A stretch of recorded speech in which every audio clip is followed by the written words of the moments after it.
ಅಂದರೆ ನೀವು ಸ್ಮಶಾನದಲ್ಲೆಲ್ಲ ಹೋಗ್ಬರ್ತೀರಿ, ನೀವು ಭಯ ಆಗಲ್ವಾ ದೆವ್ವ ಭೂತ ಅವೆಲ್ಲ? ಭಯ ಇಲ್ಲದ ಮನುಷ್ಯ ಯಾವುದಿದ್ದಾರೆ ರೀ? ಹಾಂ, ಭಯ ಇಲ್ಲದ ಮನುಷ್ಯ ಯಾರಿದ್ದಾರೆ ಹೇಳು? ಹೌದಾ?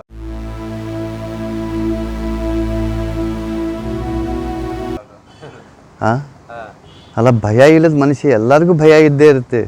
ದೇವರೇ ಹೆದರ್ತಾನೆ. ಹಾಂ, ಹೆದರ್ತಾನೆ ಅಂದಮೇಲೆ ದುಷ್ಟಶಕ್ತಿಗೆ. ದುಷ್ಟಶಕ್ತಿಗೆ ದೇವರೇ ಹೆದರ್ತಾನೆ. ಮನುಷ್ಯನ ಭಯ ಇಲ್ದಿರ ಇರ್ತದ? ಹೌದು. ಭಯ ಇದ್ದರೆ ಅವರ ಶಕ್ತಿ ಮೊದಲ ಅನುಭವ ಹೇಗಿತ್ತು ಸ್ಮಶಾನಕ್ಕೆ ಹೋಗಿದ್ದು? ಹೆದರಿಕೆ ಆಗ್ತಿತ್ತು. ಇದ್ದಾಗ ಹೆದರಿಕೆ ಆಗ್ತಿತ್ತು. ಹೆದರಿಕೆ ಆಗ್ತಿತ್ತು. ನಮ್ಮ ತಂದೆ ಜೊತೆಗೆ ಹೋದಾಗ ಹಾಂ, ಹೋಗ್ಬೇಕಾದ್ರೆ ಹಾಂ, ನಮಗೆ ಹೆದರಿಕೆ ಆಗೋದು, ಹಾಂ, ಕೈಕಾಲು ನಡಗವು ಹಂಗೆ. ನಡ್ಗೋದು.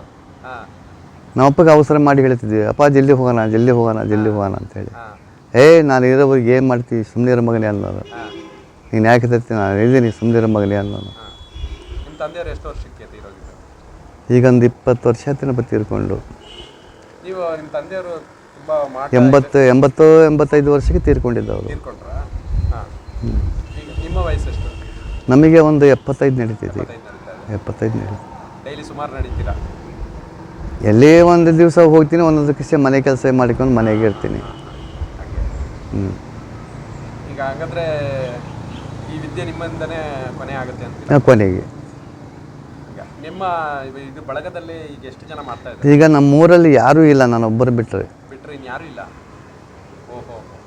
ನಮ್ಮೂರಿಗೆ, ನಮ್ಮ ಗ್ರಾಮದಲ್ಲೇ ಯಾರೂ ಇಲ್ಲ, ನಮ್ಮ ಒಬ್ಬರು ಬಿಟ್ಟರೆ. ನಮ್ಮ ಮಾವರಿದ್ದರು, ಅವರು ಸ್ವಲ್ಪ ಹುಷಾರಿಲ್ದಲೇ ಅವ್ರ ಮನೆಯಾಗಿದ್ದಾರೆ. ಅವರು ಮಸ್ತ್ ವಿದ್ಯೆ ಕಲ್ತಂತಾರೆ. ಅವರು ಹುಷಾರಿಲ್ಲ, ನಾಶ ಆಯ್ತು. ಮನೆ ಇಲ್ಲ, ಇದ್ದಾರೆ, ಹುಷಾರಿಲ್ಲ.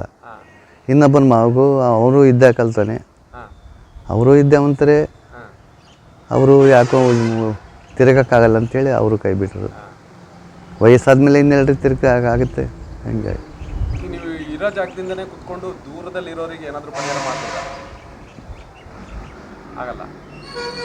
ನೋಡಿ, ಅವ್ರ ಹೆಸರು ಬಲ್ದಿಂತ ತಿಳ್ಕೊಂಡು ಒಟ್ಟು ಅವ್ರು ಹೇಳ್ತೀವಿ ಬೇಕಾದ್ರೆ. ಅವ್ರೊಂದ್ಸರಿ ಬರಬೇಕಲ್ಲ? ಹೌದು, ಬಂದರೆ ತಿಳ್ಕೊಂಡು ಹೇಳ್ತೀವಿ. ನನಗೂ ಲೇಟ್ ಆಗುತ್ತೆ. ಆಯಿತು, ನೀವು ಇದೇ ಒಂದೊಳ್ಳೆ ಆಶೀರ್ವಾದ ಮಾಡಿಬಿಡಿ ನೋಡೋರಿಗೆಲ್ಲ.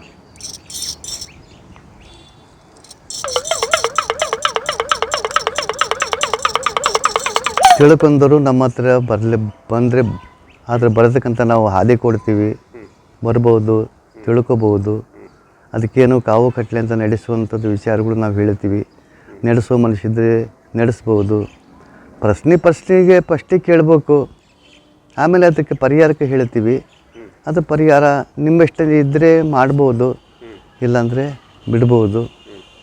ನಿಮ್ಮ ಶಕ್ತಂಚಾರ ಅಂತ ನಾವು ಹೇಳೋಕ್ಕೆ ಸಾಧ್ಯ ಆಗುತ್ತೆ. ಒಟ್ಟು ತಿಳಿಸಂತ ತಿಳಿಸ್ತೀನಿ. ಬಂದು ಪ್ರಶ್ನೆ ಕೇಳಿದ ಮೇಲೆ ನಾವು ಹೇಳೋದಂತ ಹೇಳ್ತೀವಿ. ಇಂಥದಕ್ಕೆ ಇಟ್ಲಿಂದ ಬಂದೈತೆ, ಇಟ್ಲಿಂದ ಇಲ್ಲ ಅನ್ನೋದಕ್ಕಂದು ಹೇಳೋದಕ್ಕೊಂದು ಪರಿಹಾರಕ್ಕೆ ಮಾರ್ಗ ಇರ್ತವೆ. ಅದಕ್ಕೆ ಹೇಳ್ತೀವಿ ನಾವು. ಅದಕ್ಕೆ ತಿಳ್ಕೊಂಡ್ರೆ ಪರಿಹಾರಕ್ಕೆ ದಾರಿ ಮಾಡಿಕೊಡಪ್ಪ ಅಂದರೆ ಮಾಡಿಕೊಡ್ತೀವಿ. ಇಲ್ಲಾಂದರೆ ಅವ್ರ ಎಷ್ಟಂಚಾರ ಇಷ್ಟಂತ ಹೇಳೋಕ್ಕೆ ಸಾಧ್ಯ ಆಗುತ್ತೆ. ಅದೇ ಮನೆಗೆ ಹೋಗಿ ನೀವು ಒಂದ್ಸರಿ ಇದು ಮಾಡ್ತಿರಲ್ಲ, ಅದೊಂದ್ಸರಿ ಹೇಳ್ಬಿಡಿ. ಅಯ್ಯೋ, ಒಳ್ಳೇದಾಗಲಿ ಅಂತ ಒಂದು ಹರಕೆ ಹಾಕ್ತೀವಿ ಸ್ವಾಮಿ. ಒಳ್ಳೇದಾಗಲಿ ಅಂತ ಒಂದು ಹರಕೆ ಹಾಕ್ತೀವಿ. ಯಾಕಂದ್ರೆ ಮಕ್ಕಳು ಮರಿ ಇರೋ ಜಾಗ.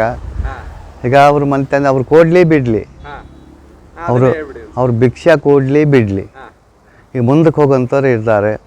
ಆಯಿತಾ, ಅವ್ರು ಭಿಕ್ಷಾ ಕೊಡಲಿ ಬಿಡಲಿ, ಒಳ್ಳೇದಾಗಲಿ, ಏನಾರು ಒಂದು ಭಕ್ತಿ ಕೊಡಮ್ಮ ಅಂತ ಕೇಳ್ತೀವಿ. ಇಲ್ಲ ನಿಮ್ಮಂಥರ ಗೌಡ್ರು ಇದ್ದರೆ ಏನಾರು ಒಂದು ಕಾಣಿಕೆ ಕೊಡಪ್ಪ ಅಂತ ಕೇಳ್ತೀವಿ. ಇದು ಬಿಟ್ಟರೆ ಏನಿಲ್ಲ. ಈಗ ಮುಂದಕ್ಕೆ ಹೋಗಂತ ಹೇಳಿದ ಮೇಲೆ ಅವರಿಗೆ ಬೈಯೋಕ್ಕಾಗೋದಿಲ್ಲ. ಈಗ 10 ಮನೇಲಿ ಒಂದು 4 ಮನೆ ಹೋಗಂತವೆ, ಒಂದು 4 ಮನೆ ಕೊಟ್ಟಿದ್ದಾರೆ. ಅದಕ್ಕೆಲ್ಲ ತೊಂದರೆ ಅಂತವಿಲ್ಲ. ಅದಕ್ಕೆ ನಾವು ಬೈಲಿಕ್ಕಾಗೋದಿಲ್ಲ, ಶಾಪನೂ ಹಾಕೋಕ್ಕಾಗೋದಿಲ್ಲ. ಅಂದ್ರೆ ಭಗವಂತನ ಆಟ. ಉಪವಾಸ ಅಂತೂ ಮನಗಿಸಲ್ಲ.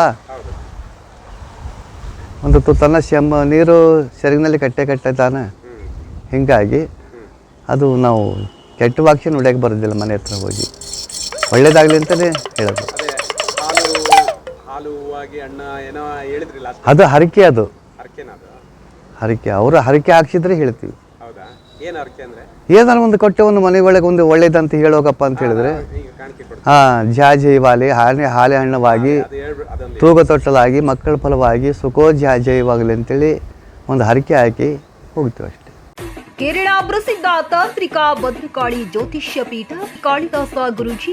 ಪ್ರೀತಿಯಲ್ಲಿ ಮೋಸ, ಸ್ತ್ರೀ ವಶೀಕರಣ, ಪುರುಷ ವಶೀಕರಣ, ಗಂಡ ಹೆಂಡತಿ ಸಮಸ್ಯೆ, ಅನೈತಿಕ ಸಂಬಂಧ ಸಮಸ್ಯೆ ಪರಿಹಾರ, ಮಕ್ಕಳು ನಿಮ್ಮ ಮಾತು ಕೇಳುವಂತೆಯಾಗಲು, ಇಷ್ಟಪಟ್ಟವರ ಜೊತೆಯಲ್ಲಿ ಮದುವೆ, ಅತ್ತಿ ಸೊಸೆ ಕಲಹ, ಯಾರಿಂದಲೂ ಆಗದ ಕೆಲಸ ನಮ್ಮಿಂದ ಸಾಧ್ಯ 2 ದಿನದಲ್ಲಿ. ನಂಬಿಕೆಯೇ ಜೀವನ, ನಂಬಿದವರ ಪಾಲಿಗೆ ಕಲ್ಪವೃಕ್ಷ. ಈ ಜ್ಯೋತಿಷ್ಯ ಪೀಠಂ ನಂಬಿದವರಿಗೆ ಮೋಸವಿಲ್ಲ. ನಿಮ್ಮ ಯಾವುದೇ ಗುಪ್ತ ಸಮಸ್ಯೆಗಳಿದ್ದರೂ ಅತಿ ಶೀಘ್ರ ಪರಿಹಾರ ಮಾಡಿಕೊಡುತ್ತಾರೆ. ಹಿಂದೆ ಕರೆ ಮಾಡಿ 9900396118.